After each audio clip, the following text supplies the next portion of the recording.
The Day the Sea Split by Laura Buffa. South Korea is sometimes called the land of the morning calm, but that morning the mist outside my bedroom window was so thick the nearby mountains were invisible. "Hi on me!" Mama called to me from the kitchen.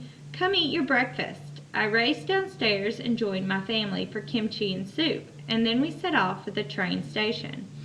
I knew that for some reason we were taking a family day trip on Jindo Island, where we'd never been before, but I didn't know why we were headed there, because Papa had insisted that it was a surprise.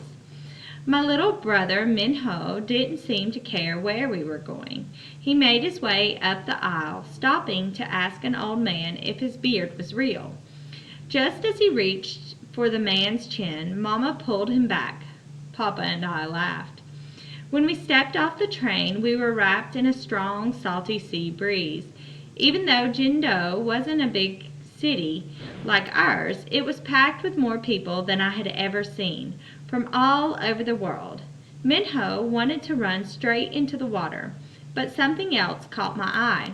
A group of big, tan Jindo dogs was doing tricks in the sand, rolling over, catching frisbees, and even playing dead. Next to them was a squirming pile of snuggling puppies. I leaned down to pet one, and it tried to lick my face, just as Papa called my name. "Goodbye, puppy," I said, petting his fluffy head. "I wish we had more time to play." Papa was holding up a pair of bright green boots and grinning. I pulled them on, the rubber squeezing my legs. Suddenly the crowd let out a wave of gasps, and Papa lifted me up onto his shoulders so that I could see. I couldn't believe it. The sea was splitting apart. It looked as if someone had taken a pair of scissors and cut it in half. A straight path of sand emerged, stretching from the beach to the next island like a bridge, and then all of the people, as if to fill the space left empty by the ocean, started to walk along the path. As we followed the crowd, Papa pointed to a stone statue of a woman kneeling. "That's Grandma Papong. According to a legend, the town of Jindo was once attacked by tigers. The people escaped by taking a raft to Moto," he said, nodding toward the island where we were walking. "But they accidentally left Grandma Papong behind. She asked the Dragon King of the Sea to help her, and he parted the ocean so that she could walk across, like we're doing now. I worried that the water might close back up while we were in the middle of the ocean, but Mama assured me the path would last an hour. When we finally reached Moto, the waves were just starting to lick at our rubbery green ankles. We breathed in the delicious smells coming from the colorful food tents. Traditional drummers played into the sunset, and later women began to sing and dance to the full moon.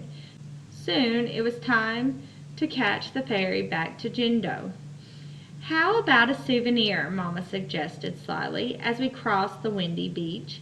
"You mean a shell or a postcard?" I asked.